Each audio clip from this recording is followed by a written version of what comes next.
entrevista del día de hoy será en inglés.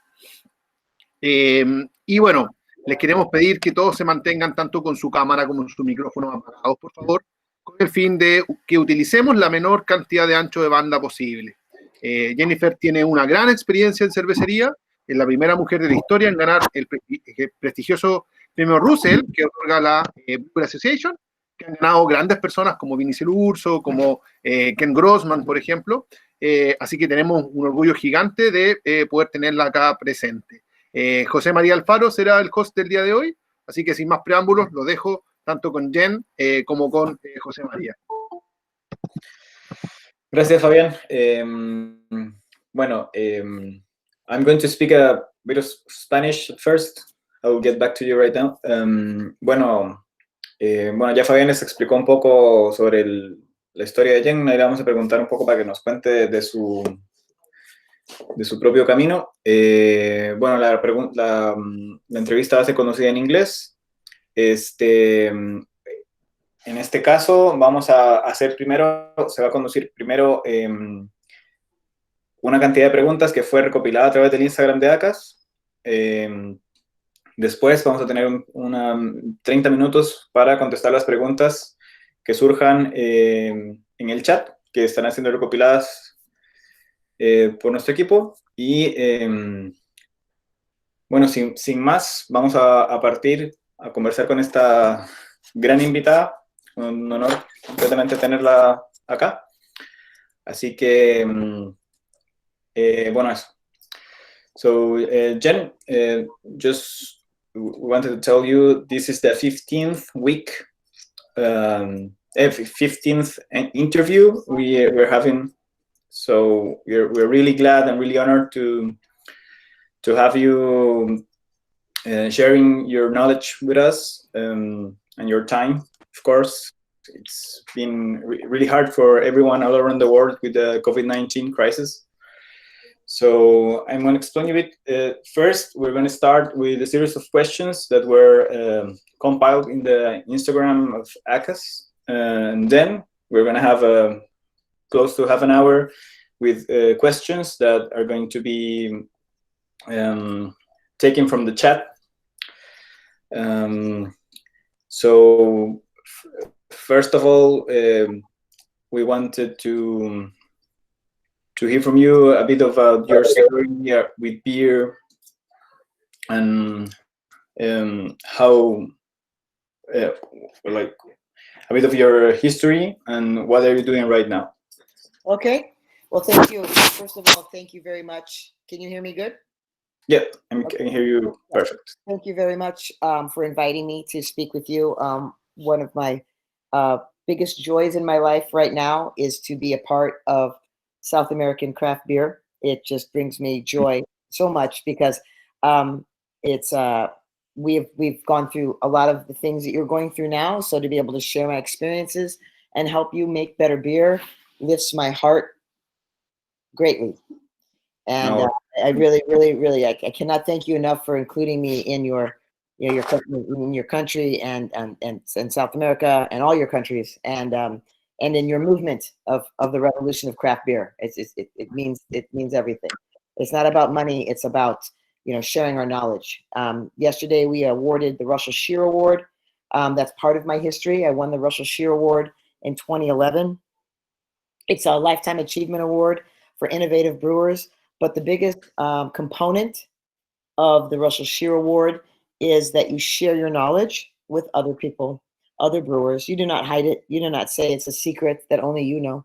You give it to another brewery, because if everyone's brewery in Colombia, everyone's brewery in Chile, everyone's brewery in Uruguay, Ecuador is making great beer, then the people that experience those brew pubs will go to those brew pubs more. So I've been brewing since I was 21. I've been brewing for 30 years. I wrote the book on session beers. I'm an international beer judge. I'm traveling to judge. Okay.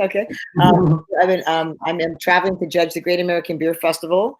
Even though because of COVID, we are not gathering as a festival, we are going to judge the beers, and there's 150 judges going to fly into Boulder, Colorado in October to judge the festival.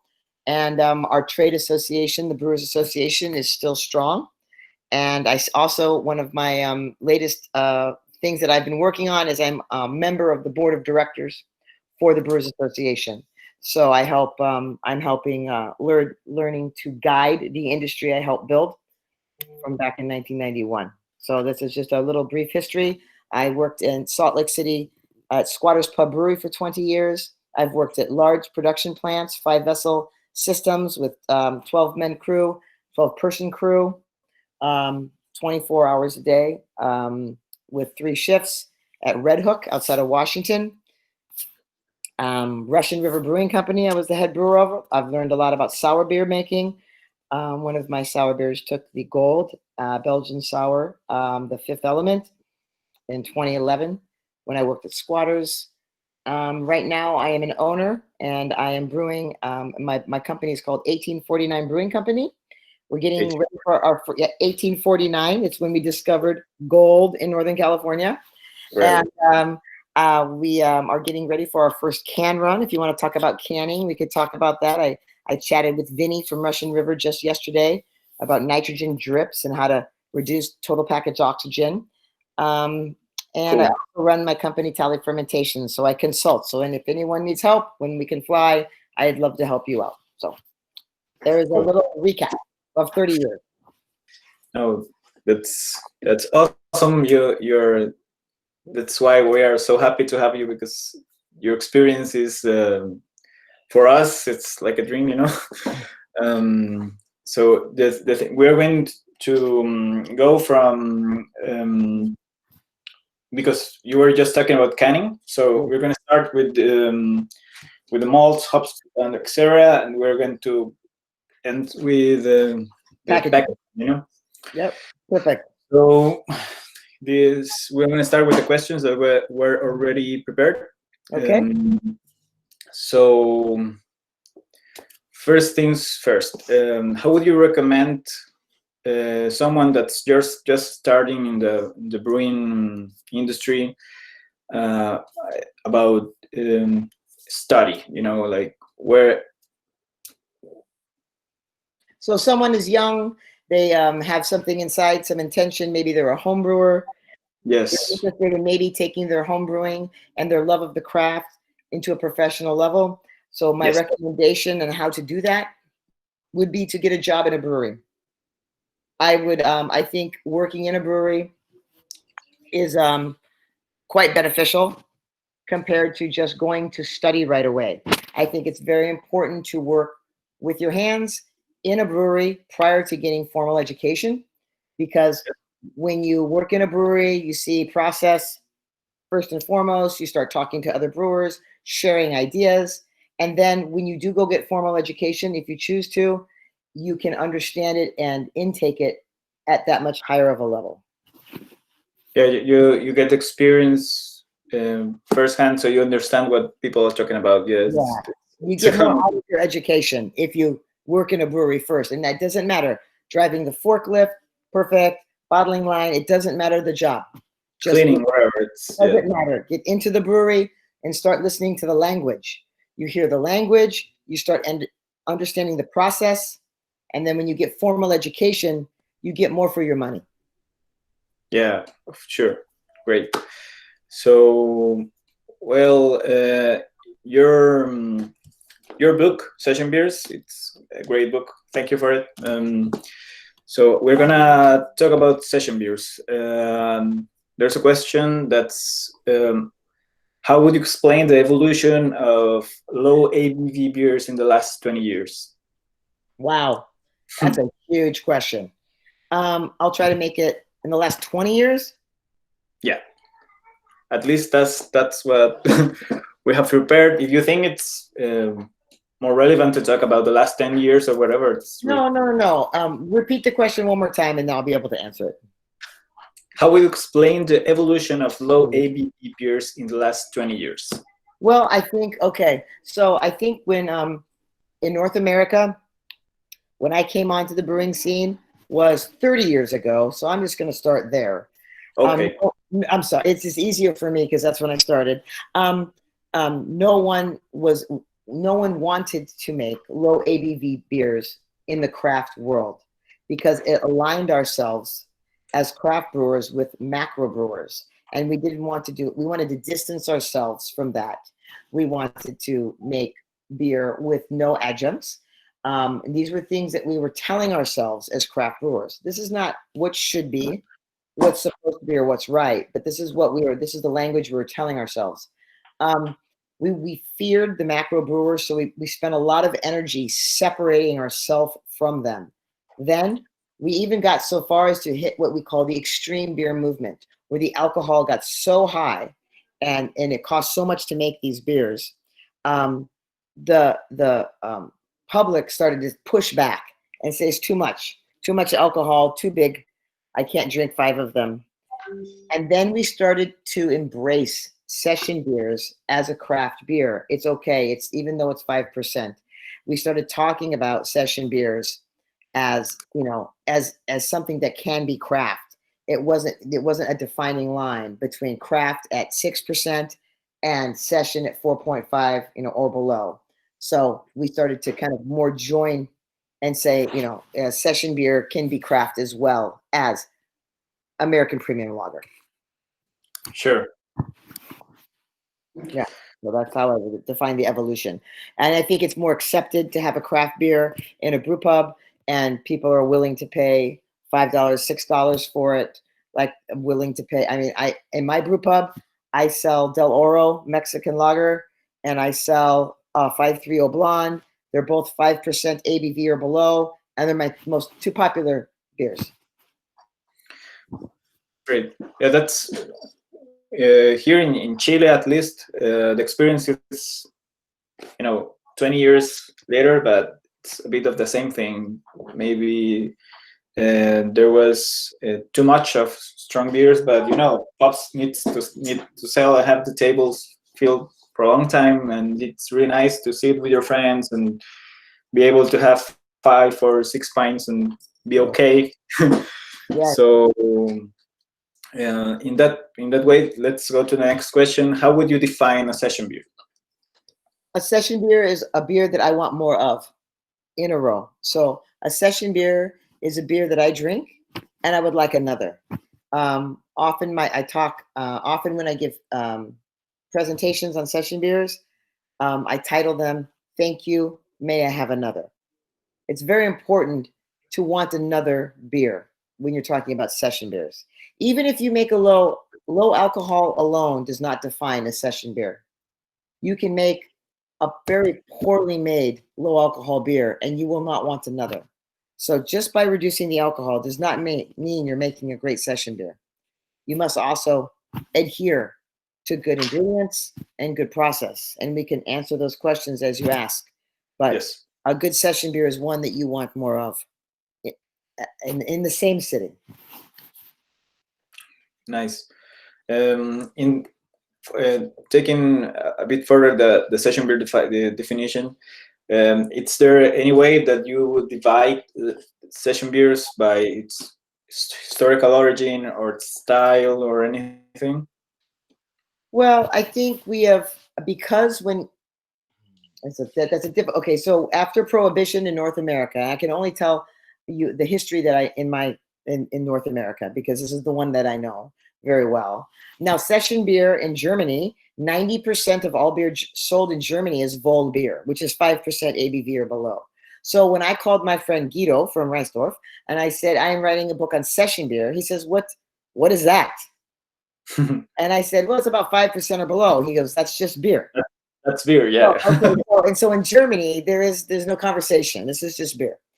But in North America, when we had Prohibition, and when Prohibition lifted, we had macro breweries to control.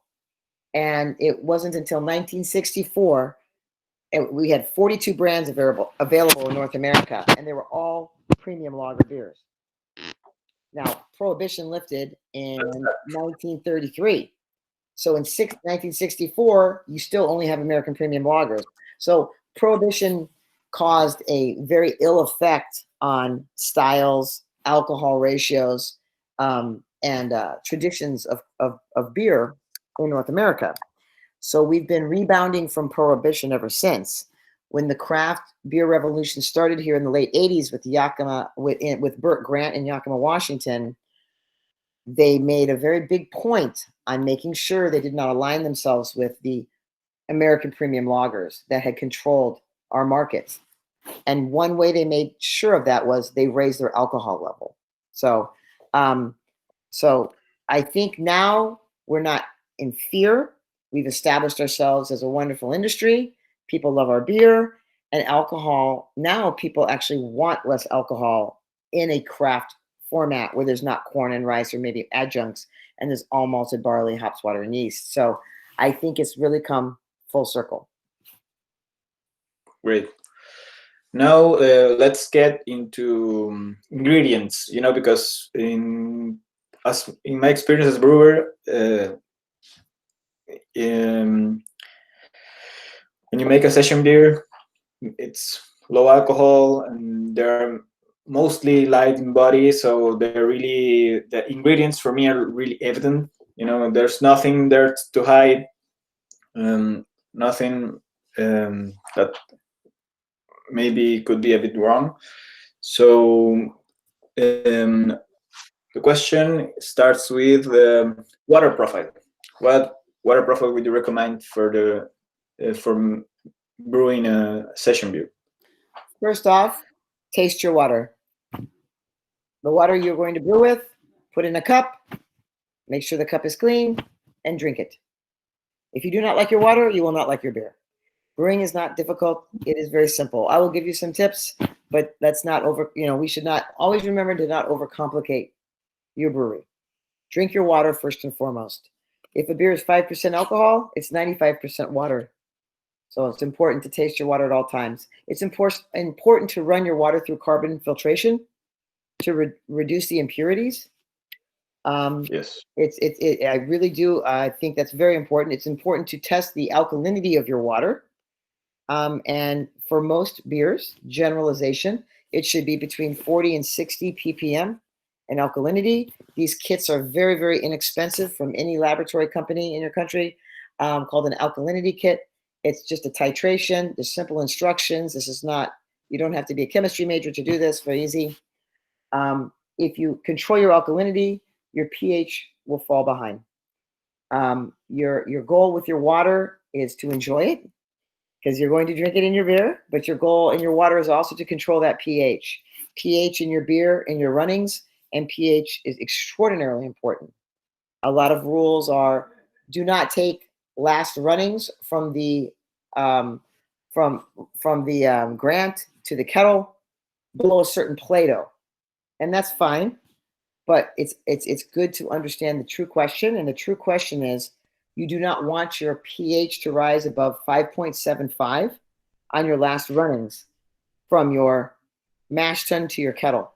If it runs above 5.75, you're going to extract harsh tannins and astringency. Yeah. So you asked me about water.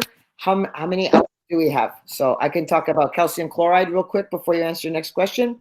So when I'm treating with calcium, remember calcium is going to reduce your pH. You should add calcium both in your mash. You should also add calcium in your kettle. Only 40% of the calcium that you put in your mash will carry to your kettle. And it's important to calculate how much calcium you get in your mash and in your kettle. You should have between 80 and 100 ppm of calcium in the mash and an 80 to 100 ppm of calcium in the kettle. And you need to do that calculation. That's important. And you need to separate the chloride or the sulfate from the calcium when doing if you join the Master Brewers Association of the Americas, they have a very, very simple way of calculating this. Easy phone call or email. If you're a member of the MBAA, can get you this instructions. And it's 2 pages, very easy. I choose calcium chloride when I make session beers because it builds body, it builds mouthfeel. Calcium sulfite dries out a beer. I choose that for my higher alcohol beers, especially my IPAs. Great. No, actually, the next question was about minerals. Like, how do you add them if you add them all in the mash or all in the Kettle. I forgot the word for Kettle. no, Boil. that. The boil. Boil. No. Okay. Anyway, we know. The water that you use to. Oh, hell no, not the hot liquor tank. That's the No, question. no. I do not add any calcium in the hot water tank. Oh, in the mash. No, I add calcium in the mash to control for pH. I add calcium in the kettle also. Calcium does many wonderful things for your beer. Remember that only 40% of your calcium will carry over from your mash to your kettle. There's a calculation for this. Okay. Yes, nice. I have a calculator I cannot share with all your people, but it was developed from the NBAA, which I'm sure many of your members are a member of. And it's a couple pages. It's very simple. And you need to separate the chloride or the sulfate from the calcium.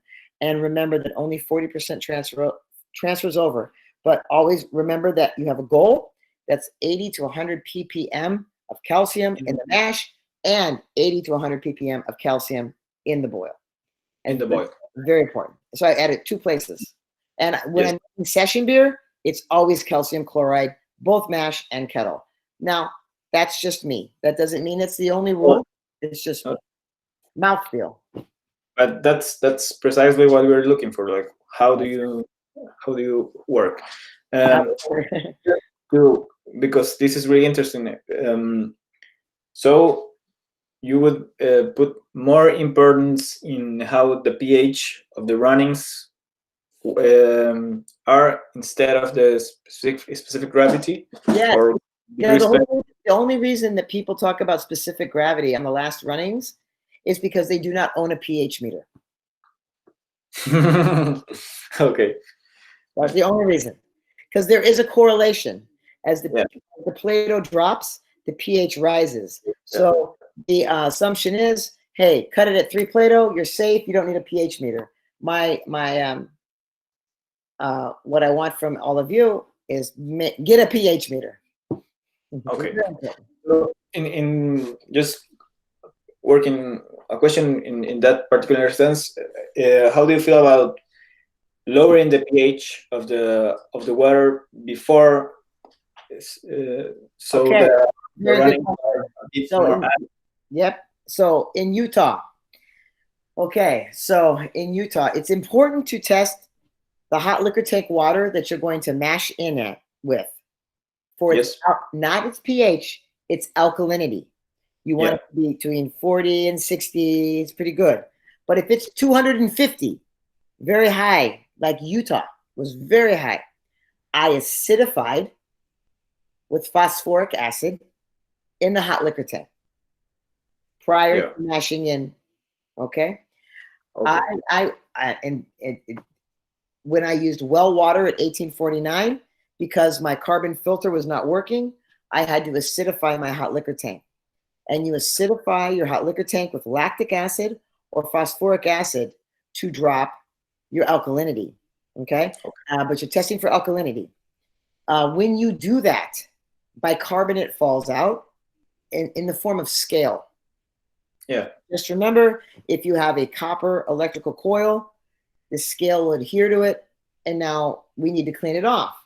And you cannot use acid to clean off a copper immersion electrical coil. You have to use sulfamic acid, which is a very weird product that we don't have in our breweries ever. But do not use phosphoric or anything else in a CIP of the hot liquor tank if you have pitted your electrical coil, your copper coil. Okay. But yes, and sometimes if your water is so hard in your country, whatever country it is, you do need to acidify that hot liquor tank before you bring in the mash. Absolutely. Great. I have done that. I did that for 20 years. Great advice. Here in Santiago, at least, because water, it's different in every city. We have really, really hard water. So yes. Great. Remember, you're going to have to descale your hot liquor tank. Yeah. Okay. So I had to always make sure you understand how to descale the hot liquor tank and what type of electrical unit you have in the hot liquor tank, because the product of the chemical that you use to descale it could ruin your coil. Yeah, yeah. Most here in Latin America, at least for my experience, people work mostly with gas, like direct. Oh, fantastic. Perfect. So it's not very common to see electric. Okay. So, well, you just answered the next question, so Sorry. it's really good because I'm so sorry. um, so let's talk about grain. Okay. What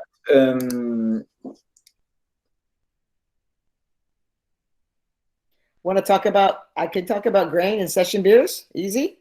yeah, but you can talk about grain, and the specific question, if you want to address it, is what percent do you recommend for specialty malts in session beers in general, or you want to address a bit the use of specialty malts in session beers? Fantastic question.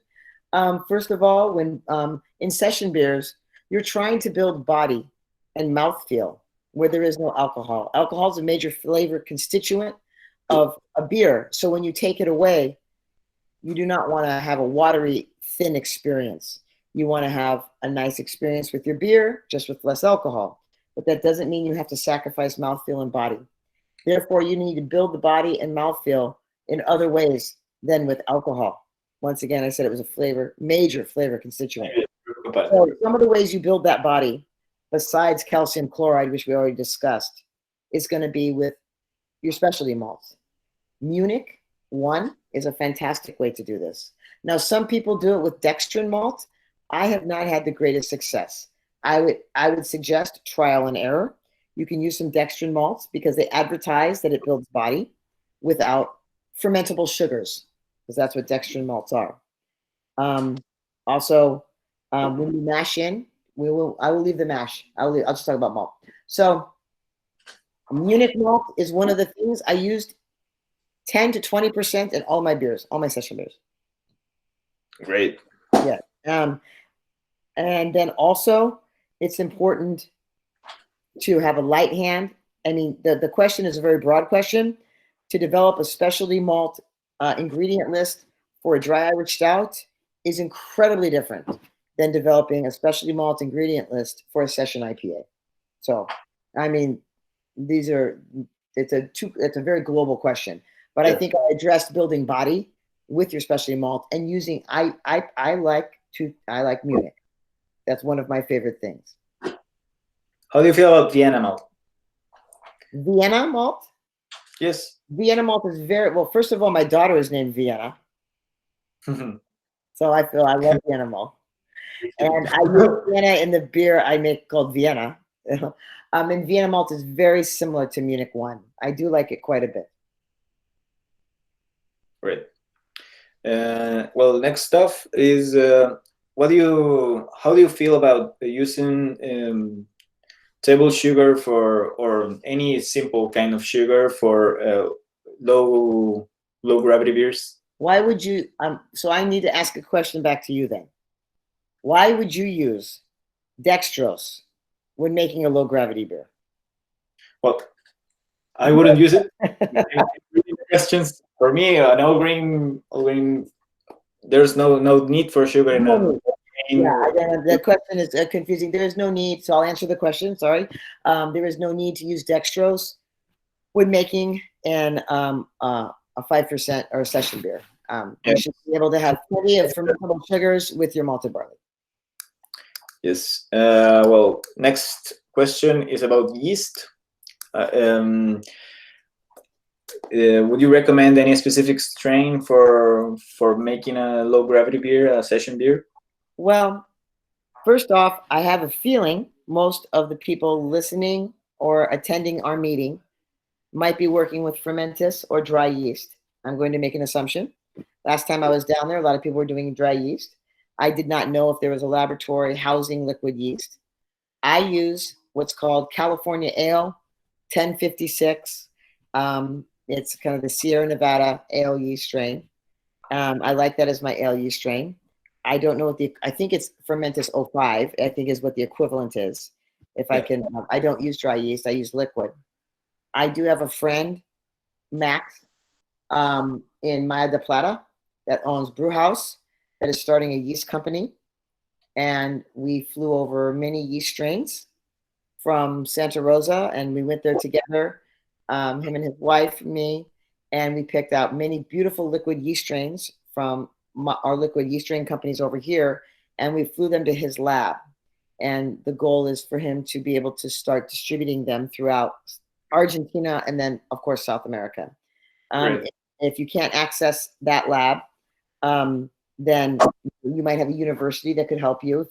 But if you do need to use a dry yeast, Fermentus 05. But I will have to say, it is not the same experience that you will get with the 1056 or which is also called the California ale yeast in the United States. On the lover side, I use Imperial Yeast Company, and I love Global. And I think Imperial Yeast has done some work over in South America. They've come around and talked to some folks. They've got a great technical guy, and it's a fantastic yeast company. So all my yeast comes from Imperial Yeast. It's an organic yeast, if that matters. But I use what's called Global, and it's a German lager strain. Great. I'm going to have to apologize. I need to go to the bathroom really, really fast. Oh, good. But you could go answer. I can go too. Can I go bathroom too? If you need it, let's do it. So we take 2 minutes? Okay, cool. Okay. Right back. Don't leave, guys.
Bueno, chicos, aprovechando que ya no están en el baño aún, fue un pequeño break para poder ir al baño.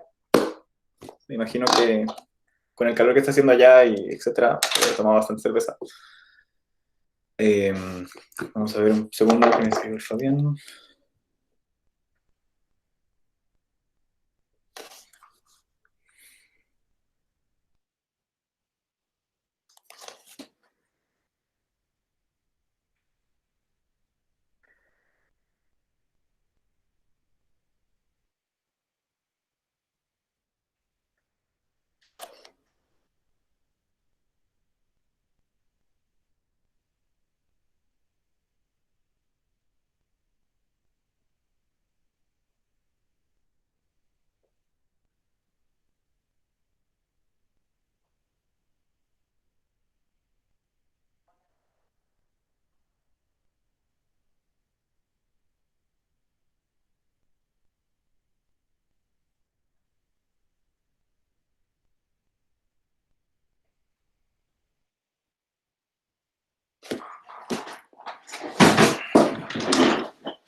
Okay, I'm back.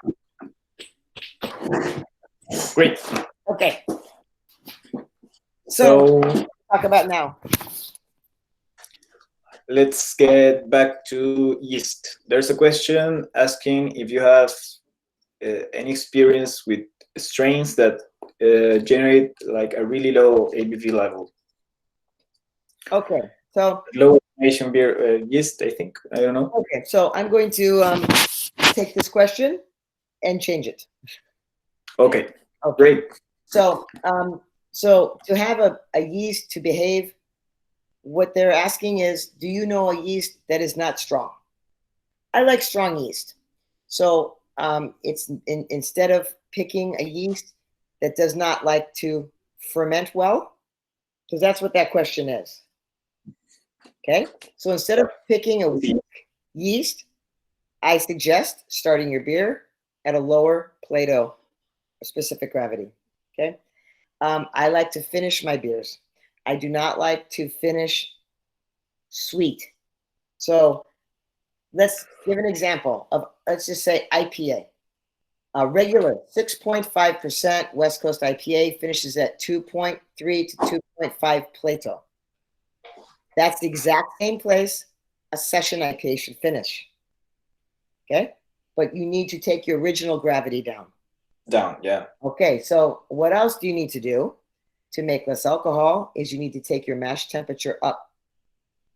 Okay, so 152. Okay, hold on. I'll do Celsius. Celsius? Yes. Okay. Give me 1 second. Let me pull up my converter. Okay, so when you're making an IPA beer, let's see here, 1 second. Okay, here we go. When you're making a normal 6.5% IPA, you're mashing in at 65, 66 Celsius, about Okay. 6, okay? So when you're making session, you start lower Plato, 14.5 Plato. You start maybe, 13, whatnot, 12.5. You want to mash in at 67, 68, about 2 Celsius higher. And that will create higher mash temperature, will create more and convert more unfermentable sugars and less fermentable sugars. So you still want to end between 2.3 and 2.5 Plato. You don't want it too dry. Think about a beer that has low alcohol and is really dry. Oh, that does not sound good. You need to make sure it has an underbelly. Yeah, you need to build something so it would be. So mashing a little higher is good trick for session beer. Yeah. So in that way, you would recommend using working the mash instead of using a low attenuation. Yes. No. Yeast strain. Healthy yeast and build a relationship with your yeast, with your temperatures, your pH, with your mash. Great. Yes. So next stuff.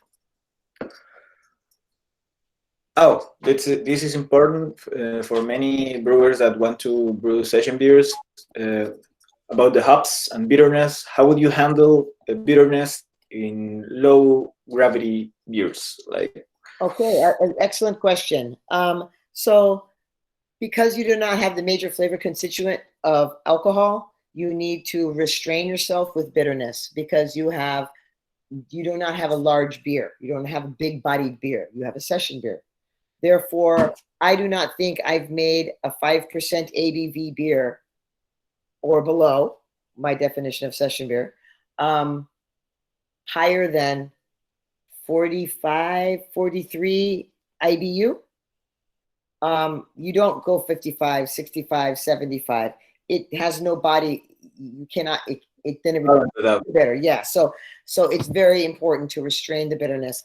And how you build the bitterness is very important. One of the things that I learned in session beer brewing is if you put you can calculate your bitterness units throughout the boil. You need to know your alpha amylase. You need to know your alpha acids. You need to know your utilization. And they're very simple. If you don't know them specifically, boil 25 minutes or more above 175 F. Sorry, I forget you're in Celsius. you're going to get at least 30% utilization. That's if you're above 85 Celsius. Hold on. I wish I had my glasses. Hold on, I got this. 175. Okay, if you're above 80 Celsius, you are isomerizing alpha acids. Yeah. So if you put your hops in the whirlpool, they whirlpool for 5 minutes. They stand for 5 minutes or 10 minutes, and then they knock out for 10 minutes over to the fermenter. You've got 25 minutes of above 80 Celsius. You're isomerizing alpha acids. So when you do your calculations for your bittering units, it's at least 15% utilization. A lot of people don't calculate for their finishing hopping because they think because they're not actually actively boiling, they're not isomerizing the alpha acids and creating bitterness, but this is incorrect. You are isomerizing above 80 Celsius. Therefore, you need to put a utilization and you calculate whirlpool hops. Very important. Yeah. Okay. And if you put all your IBUs at the end of boil, I do not feel is the most pleasurable bitterness experience. I choose to put at least 60%, if not 65% of all my bitterness in the beginning of the boil. In 5 minutes to EOB and 30 minutes to EOB.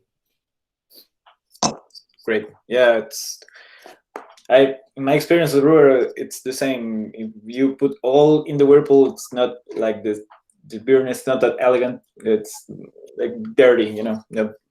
And I wish that OSU, Oregon State University, would do a study on it. And I'm trying to inspire them to do so. I'm doing some work with the Hop Growers Association because there's not been a hypothesis stated. It hasn't been a scientific experiment yet to prove this theory, but I hope to at some point. But just from my experience, I do not enjoy the bitterness sensation when it's all placed at the end of boil. And traditional brewing is more at the beginning. Yeah. Great. So let's continue. Our next question is about fermentation. The most important part. Yeah, when beer actually. So the question is, the first is in considering these low gravity beers, what pitching rate do you use? Pitching rate. Well, first of all, I'm lucky I have a pitch rate calculator. So I have a really nice calculation where I do a yeast cell count every time we pitch every batch. I count my yeast. I use a hemocytometer.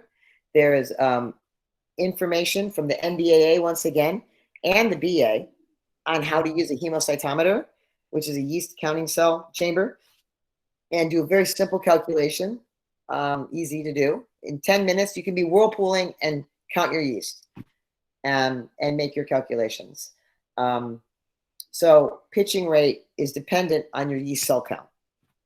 So count your yeast every pitch. Now, viability is important as well. There's viability blue staining tests you can do. Now, I don't always get to that. So I usually, when I do an assumption, it's about 80% dead.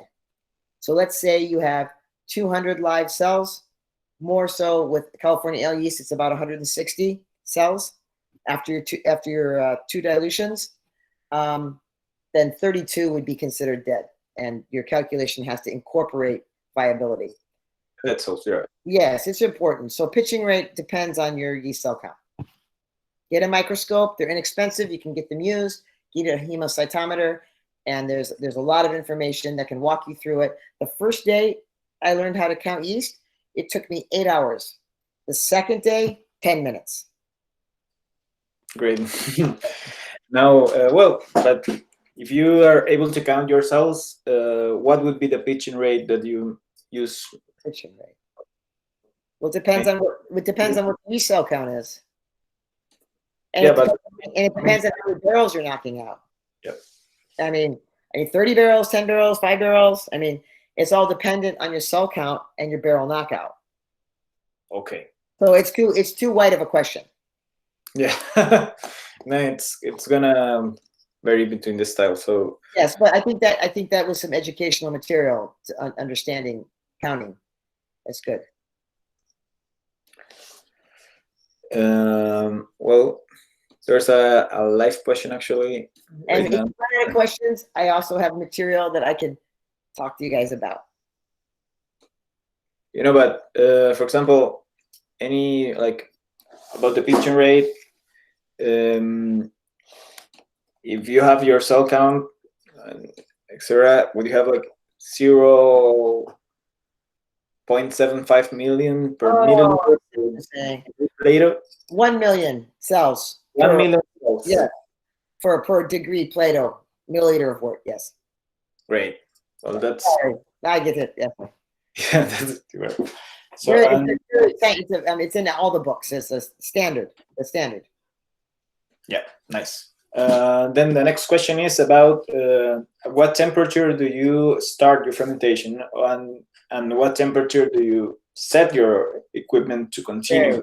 Very good question, especially when you're making lager beer.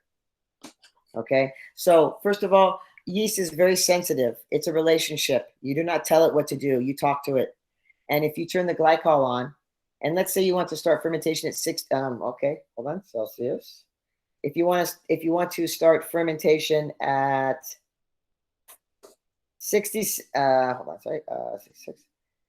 19 Celsius, okay? That's your goal. And you knock out your heat exchanger and you get into your fermenter at, let's say, 20 Celsius. You don't turn your glycol jackets on to 20 Celsius. You got to turn them on to 22 Celsius, 2 degrees up. Because if the glycol jackets kick on, they flocculate, they send the yeast to the cone. It's very important not to put your beginning beer fermenting into cooling. It'll take your yeast right to the cone. Especially for lager yeast. Especially for lager yeast. So always leave like 2 degrees Celsius.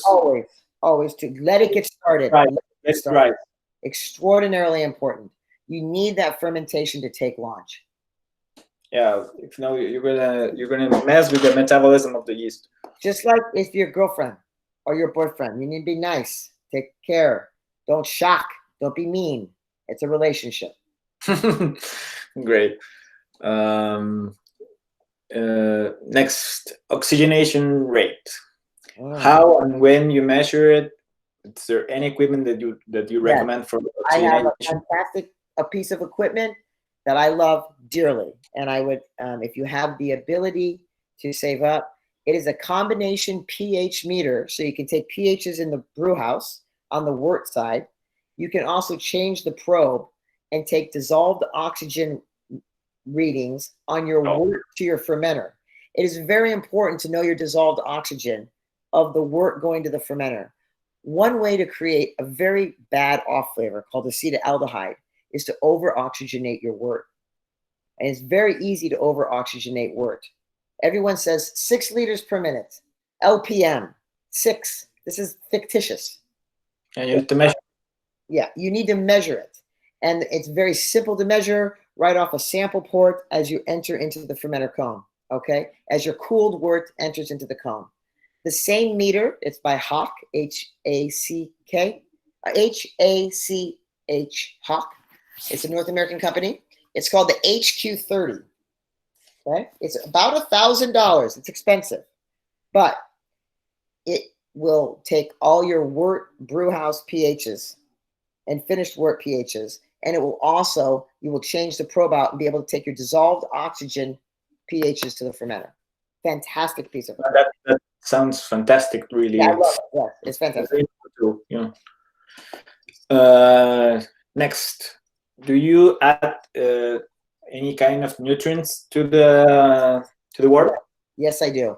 I add a yeast nutrients called Yeast X from Brewer Supply Group, and I know you have some supply groups that could probably offer the same thing.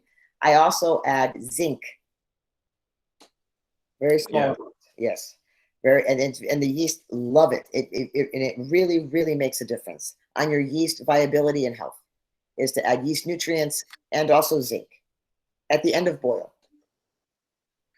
Great. And do you use nutrients even the density is it's low in all of your beers, All or of the beers, I use nutrients. great. How do you? I know that you work with liquid yeast. Here, yeah, in Latin America in general, we mostly work with dry yeast. In the big cities, we're starting to see some labs providing liquid yeast. And it's really, we're really happy about it. But in the case of you're working with dry yeast, have you have any experience with this, like GoFirm? This sort of GoFirm is from Lallemand, I think. Yeah, I really do like Lallemand. They have a great technical side. I'll have to be honest. I've never used dried yeast. So I've never had to use GoFirm or any of those products. I do know that Lallemand is a very respected company and their technical services are excellent. So I would give it a try. I would also call your other fellow brewers and see how it's working for them. Great.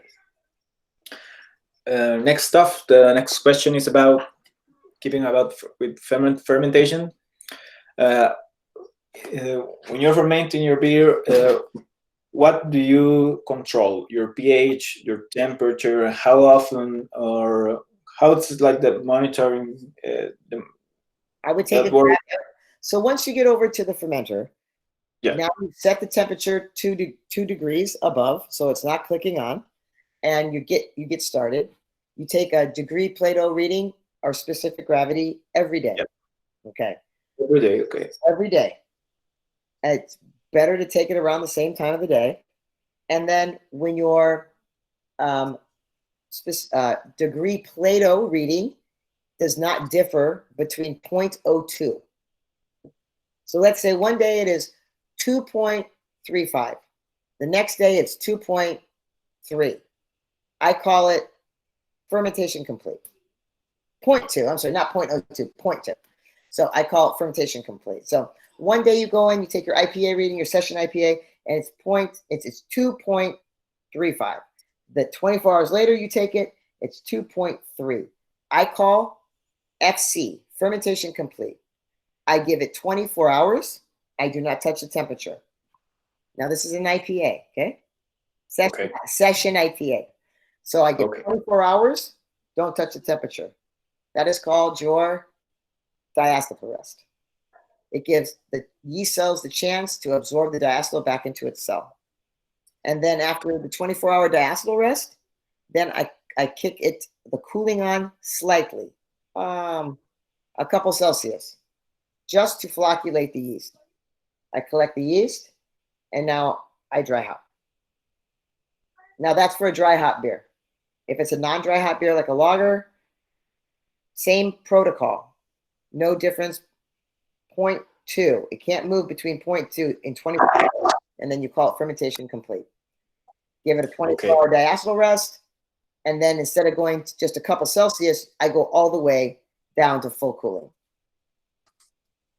Okay, great. And full cooling is 0. 0 degrees, yeah. So, yeah, it's the usual. Next, what recommendations could you give us about the utilization of yeast? Utilization? Yeah. You mean the harvesting and the generations and whatnot? Yeah. If you want to reuse your yeast. I'm so sorry, but I don't have experience with dry yeast. I'm very spoiled. We have liquid yeast. So I reuse my yeast until it says to me, I'm angry, tired, I'm not going to ferment well for you. I listen to my yeast. If your girlfriend's angry, you might not have the relationship anymore. I mean, it's the same thing. You have to listen to your yeast. How does it ferment? How is it behaving? Listen to what it's saying to you. What does the fermentation curve look like? Does it take 6 days to ferment? Well, maybe it's tired. You might need to get new yeast. I probably get new ale yeast. I probably get 2 generations a year. Maybe I might go 30 generations before I get new yeast. If it's not infected, it's behaving correctly, there's no need to get new yeast.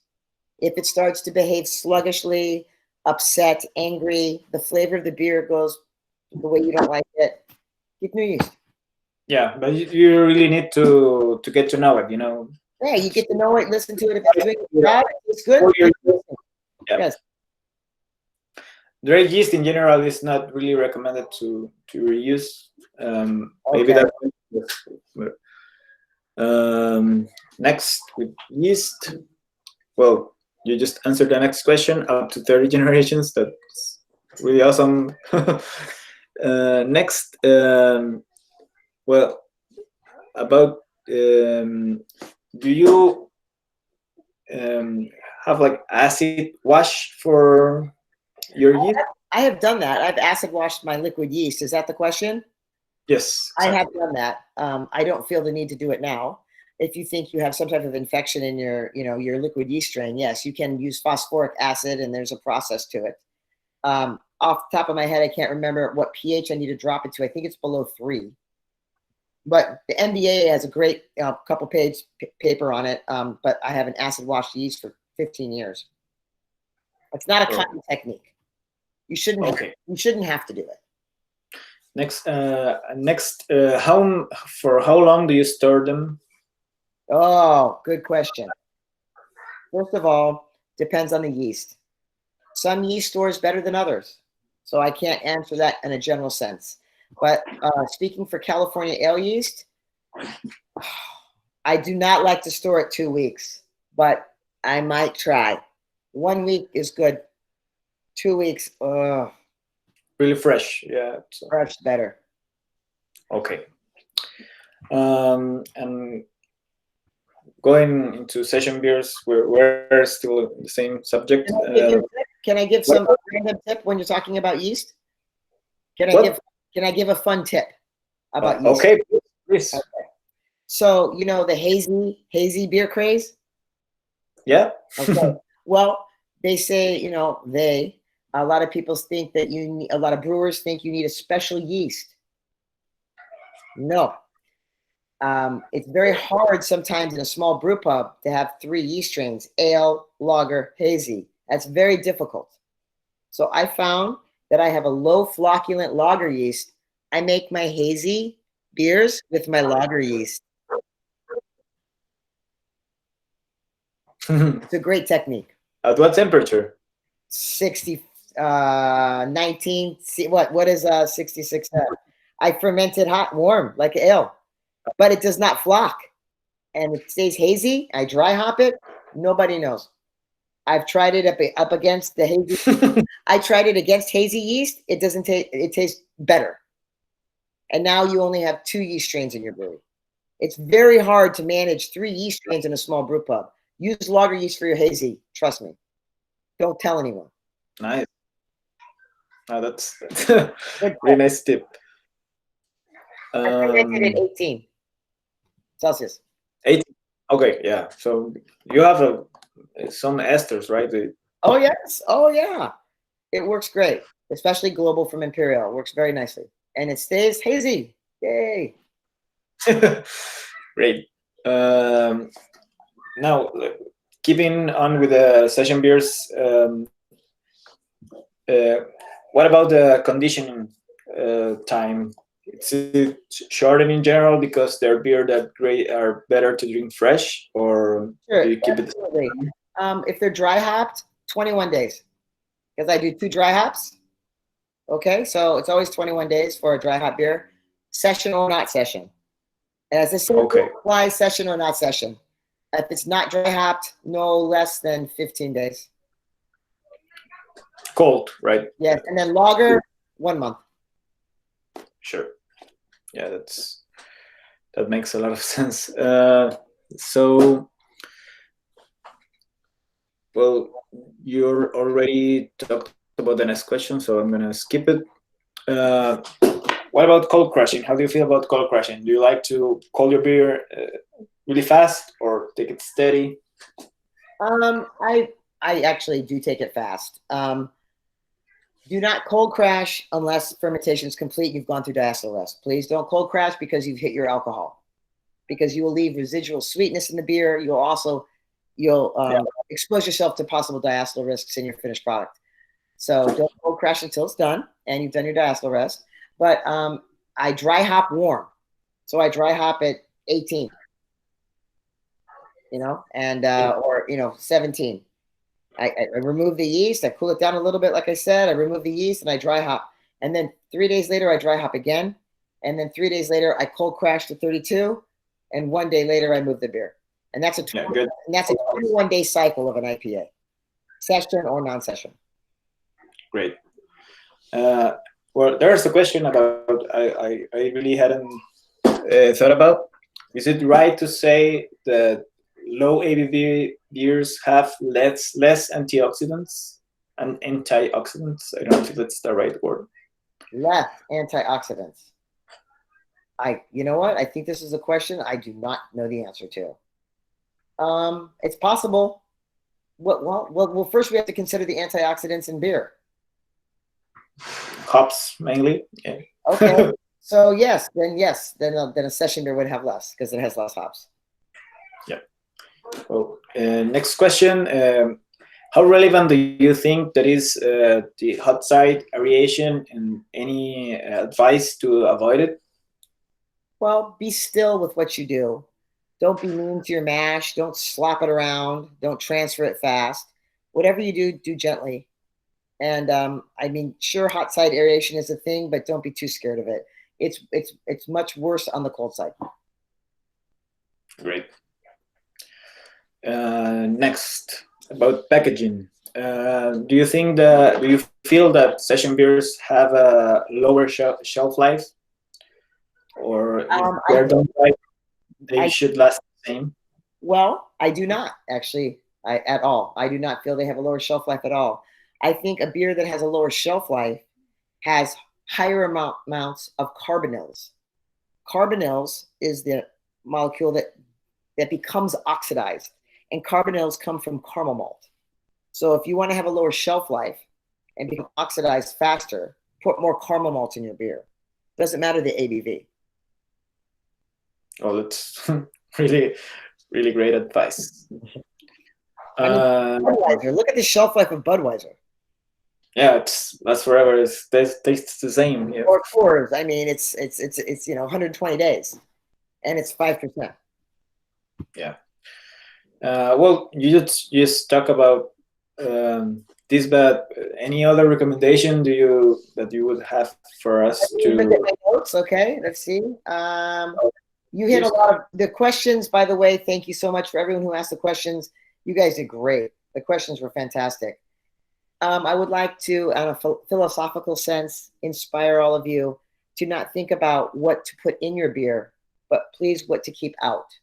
It's not about I made it with, jingaberries from this tree farm, and then I need these hops, and then I put this layer. Don't think about all the elements to put in. Think about proper fermentation, healthy fermentation, and what to keep out of your beer. Okay? Bring quality to your beer. Don't think about trying to make the next special lavender wit beer IPA black. Think about how to have a healthy fermentation, how to count your yeast, how not to create off flavors. Don't think about what to put in. Think about what to keep out. Wort is made in the brew house. Beer is made in the cellar. Great. Thank you for that. Well, there's the next question is about oxidation. Okay. You comment a bit about oxidation in the absence of oxygen, of molecular oxygen, and the difference with the presence of this molecular oxygen. Oxygen is bad. The only time you want oxygen is when you're going from the heat exchanger to your fermenter.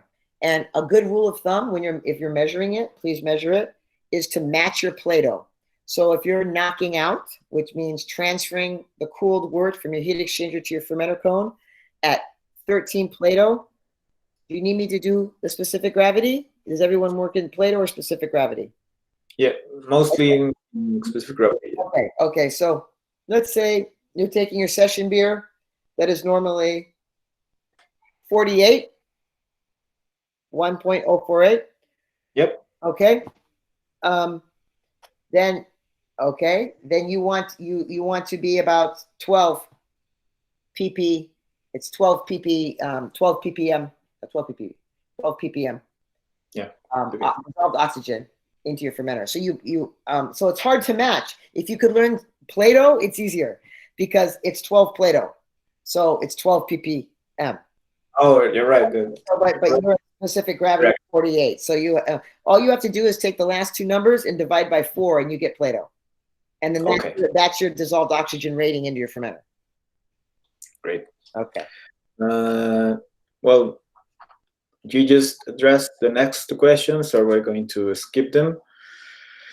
So now we're gonna try to talk about two specific session beers.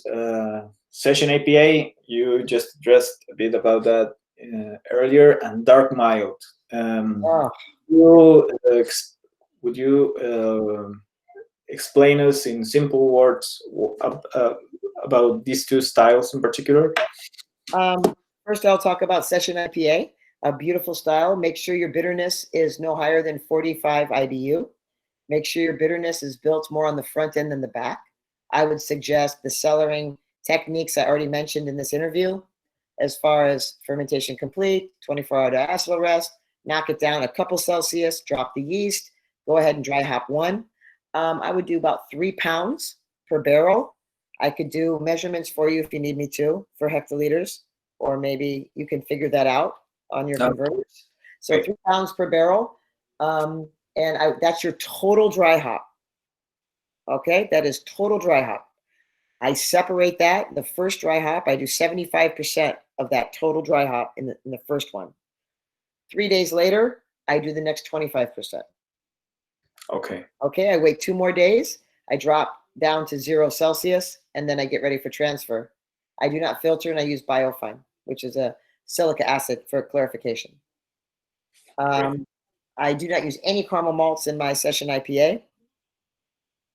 And once again, I do not go above 45 IBU. I use a little bit, maybe 5-7% Munich malt, maybe a little Carahel, maybe a C10, 2-row.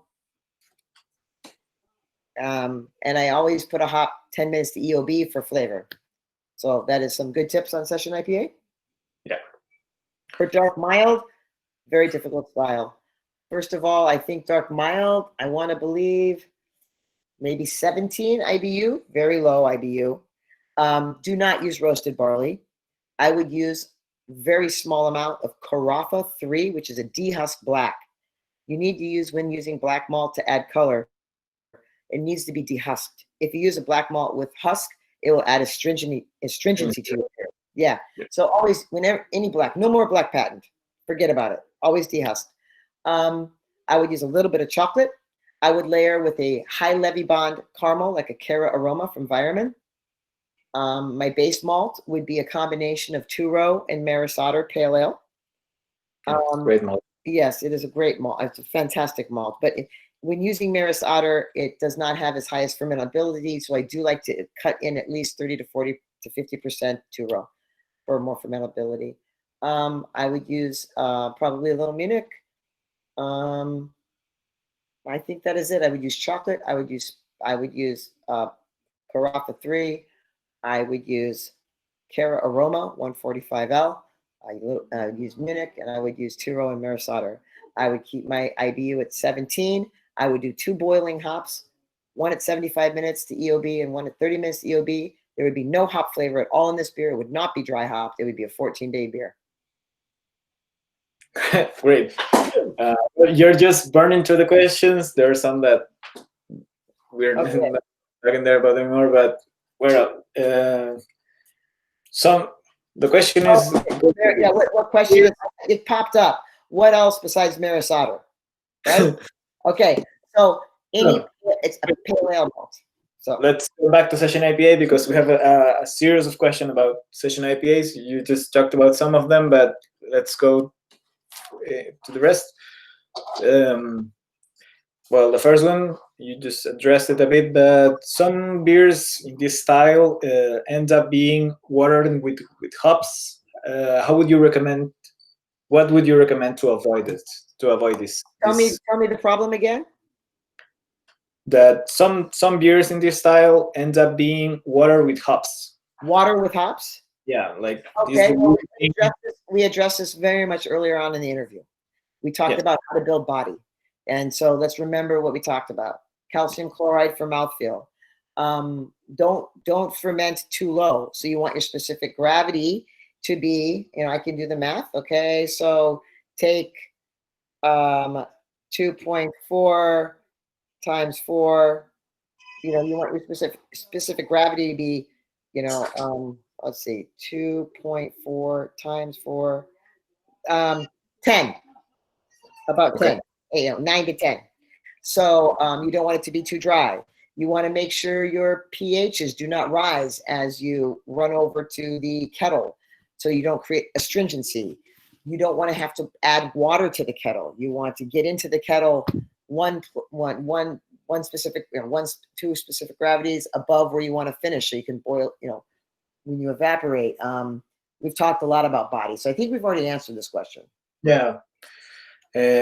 Next, well, caramel malts are out of the question. Sugar, out of the question. Well, mash temps, you already talked about it. For a session IPA, I'd be about 152 to 153, but it's system dependent, and it's what temperature is it outside. So I would start about 153, and then if it doesn't drop low enough, drop your mash temp.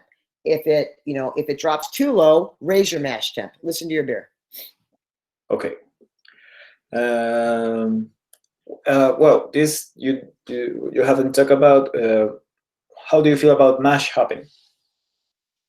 I have zero feeling of mash hopping. Okay. But you know what I will say that is nice and positive and sweet? Try it. If you like it, do it again. Good, yeah. So dry hopping. The question goes is if the utilization rate goes down in your experience. I mean, no, this is a good question. I know what the study they're talking about.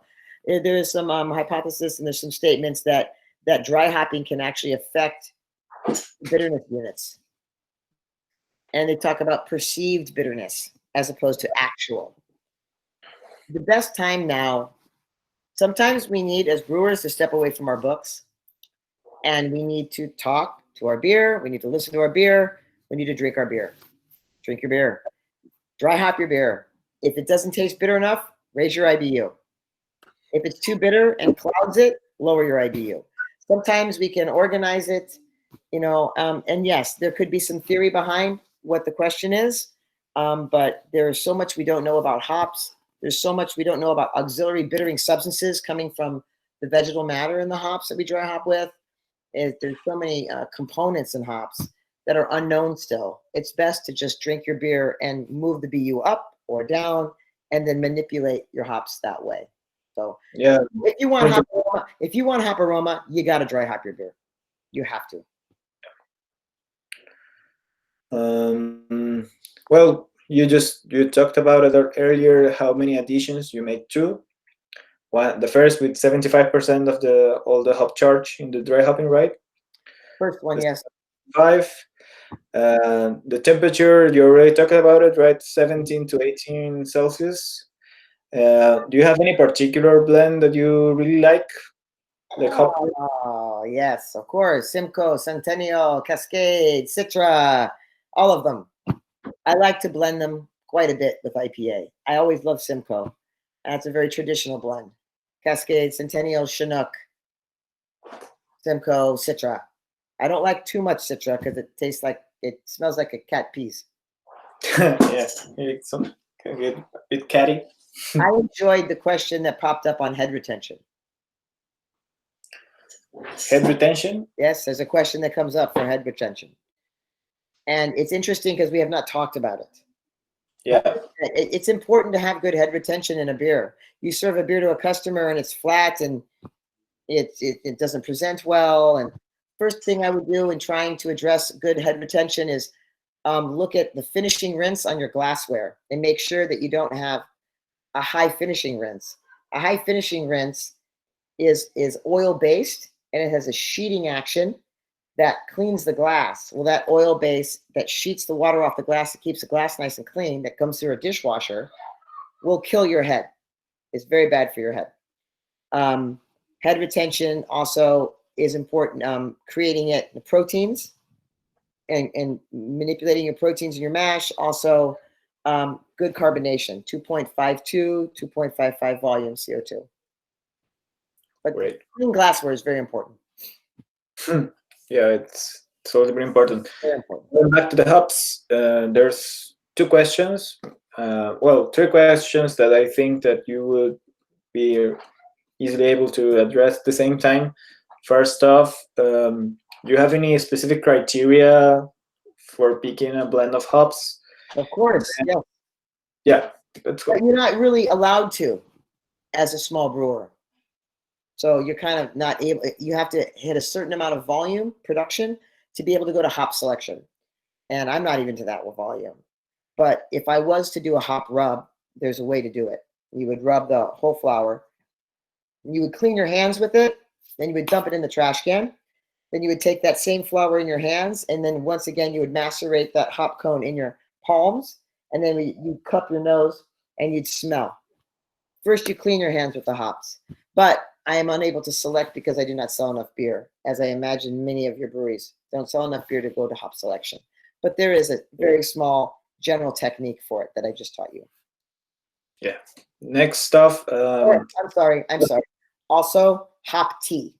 Take the pellets and then hot water and make a tea, yes. And you can put a napkin over it and then lift it and smell. Great. What can you tell us about the hop creep? Hop creep. Yeah. Remind me again, hop creep. I'm not, what? Hop creep is this, when you dry hop and the beer start to ferment the sugar that's... Biotransformation. Yeah, biotransformation and hop creep. I'm sorry. Okay, I forgot the other names for it. So the glycosides. So when you add hops at the very end of fermentation, unlike the cellaring technique I laid out. So I currently don't do biotransformation. It's not because I don't like it. It's very difficult to harvest yeast when you're doing biotransformation, when you're trying to interact with the glycosides. So the theory is that the yeast is still in suspension. We're still fermenting. We're about one Plato from finish. And the hops are put in there for aroma. And there are glycosides within the hops, which are sugar source for the yeast. And there's an interaction called biotransformation between the yeast, and there's a small little fermentation. You need to be very careful because you will go through another diacetyl rest. It's very easy to create diacetyl again, back up, because you're fermenting again and you're not resting. So I've heard of many brewers doing and trying to fool around with biotransformation and coming out with a beer that has diacetyl in it. So just give it a try. If you like it, keep it. If you create diacetyl, that's probably why it happened. Yeah, let it go away. Yeah. So I have how many more minutes? So we have 7 more minutes. Yeah, and we have still a lot of questions about dark mild and the questions in the, how can we chat. Down? Well, dark mild. Let's go really fast over this. There's some examples of the style that are really sweet. What recommendation would you have about achieving a balanced beer? I don't believe any session beer should be really sweet. If you have a really sweet beer, do you really want another one? Yeah. Right? No. And we opened the entire discussion up with what makes a great session beer. You need, you have to have, it's not just alcohol alone. It has to be made with quality, and it cannot be cloyingly sweet. A Scottish shilling, 60 shilling, even though it's low alcohol, is not a session beer. Too sweet. It's all about drinkability. Yeah. It is all about drinkability. So in that, well, you already talked about a bit about this. How would you achieve a mix of grains that it's tasty for a gravity, for a beer that has this low gravity? You already talked about a bit of Munich. Yeah. But maybe you could elaborate a bit about this. Like, how do you? That's the same thing. I think I'm okay. I think we've talked about this. Yeah. Yeah, but well, there's a good question for our reality in Latin America. It's really, really hard to get your hands on Mighty Sauter.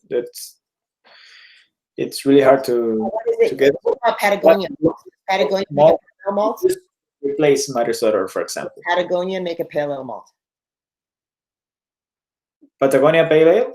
Does it make a pale? Does Patagonia make pale ale malt? Yeah. Try that. Okay, that's. Maris Otter is a pale ale malt. Yeah, it's a little bit more rich, a little bit more bready and biscuity than your Turo, right? So it's just made by the English compared by the South Americans. Get a sample of the Maris Otter Pale Ale. Get a sample of the Patagonia. See if you like it. Yeah. If not, a bit of Munich, like you already. It depends on what beer you're making, I mean, I do a little Carahel for the IPA, maybe 3%. Carahel, it's a C10. That's it. Great. Well, getting back to the dark mild, what percentage of caramel malts do you generally use? Well, you know what you're gonna make me do. Do you want me to just pull up my recipe? Do I not have a dark mild recipe? What? I'm gonna have to go away for a second. I gotta pull my recipe. Can you hear me? Yeah, I can hear you. Perfect. Okay. So do I not have a mild recipe in the book? I guess not. I should know that question. Sorry. Okay, hold on a second. I'll get you in 1 second. I'm almost there. If the patience is there. Okay, I got it. Hold on. Give me 1 second. Okay. So mild, right? And we're going for percentages. What's it called? It's called Harvest Mild. Alphabetical. ABC. I haven't made a mild in a while, so I have to go to my notes. A, B, C, D, E, F. There we go. Brown ale. Brown ale is very similar. Okay. I'm gonna go. Okay, you ready? For the rest. Okay. Okay. Let's see here. So I use. Okay. 275 pounds of Turo, plus 55 Munich, plus 23 Cara Amber, plus 13 chocolate, plus 2 Carafa. So that gives me 368 pounds total of malt for a 7-barrel batch. So with 368, and now I'm going to give you percentages. So that's 15% Munich. Okay. 75% Turo. 6% Cara Amber. 3.5% chocolate. And 0.5 percentage of Carafa 3. Great. Well, thanks for the recipe. No problem. What mash temp do you use for the dark mild? I wanted to finish a little higher, so I'd say 153. It depends on your system. 153, 154 probably. I have a 154. Oh, I'm sorry, Celsius. 154. Let's see, hold on. 154. 68. 68 degrees. Great. Do you recommend using longer boil times for malt richness, or? I think in a big stout, but not in these session beers. No, you don't need the mellow effect and that deep, complex caramelization when you're making session beers. You're already getting it from your specialty malt. But when you want to step it up to higher alcohol imperial stouts and imperial porters and things like that. Absolutely. And what yeast strains do you like for this sort of English beers? I know that we mostly work with dry yeast, but what about the liquid yeast strains? I use California ale. I can't handle that many strains in my house, so. Great. I think we're almost done, right? It's 3:30. Yeah. No, it's okay if you're not in a hurry. We don't have maybe what, 10 more minutes? Yeah, cool. Okay, thank you. No, that's not a problem. I know that you use California ale, but for the dark mild style, or I don't know if you've made a dark. I have. I used 1187 from Y Yeast. Yeah, and what temperature do you ferment it? 19, 18, 19. 19. Okay. Yeah.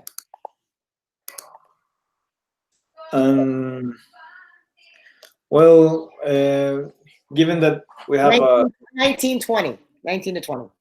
Okay, perfect. A bit more expressive. Yeah, sorry. So, just a second.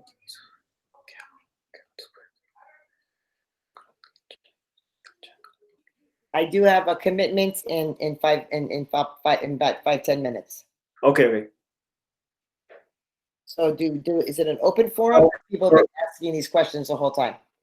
Yeah, but I don't think that there's enough time. So in general, you know what I'm willing to do? How about this? How about you email me the questions, and I write out the answers, and I send it back to you, and you can submit it to the group? Yeah, that would be awesome. Is that okay for everyone? Yeah, it just takes hours, so that would be good for me. I'd be happy to do that for everyone. Yeah. Well, Fabian is going to take care of that probably, but just for the closing, what recommendation would you have for us South American brewers? Keep your passion, share your information. Share your information with each other, learn together, and keep making great beer. Great. Well, it's a bit of a tradition to end the interview with a question that's not related to brewing. Cool. So, for as much as we know, you studied sociology. I don't know how to spell it in English, and it's a bit of a. It also have many things in common with brewing. For my part, I'm a bit of the same. I study art. It's really different from brewing. But what points do you think they're important? Like in which parts does your I don't know, the study of culture and the marriage between the study of culture and the art of brewing? Is that your question? Yeah, exactly. Ilcanos. Great. That is my answer. Really concise. And the last question about this, if anyone would be interested in studying a bit of sociology, what book would you recommend to get a start of? Sociology? Yeah. Oh, I would not recommend a book. I would recommend a passport. That's the best answer, I think, Okay. And well, it's been a joy for me to host this interview. It's really great to being able to talk to you again after that much time. And we're going to go back to Fabian so he can make the closing. I want to say also thank you so much. It's such a joy to talk to everyone. And thank you so much for including me, Fabian. I can't wait to see you again.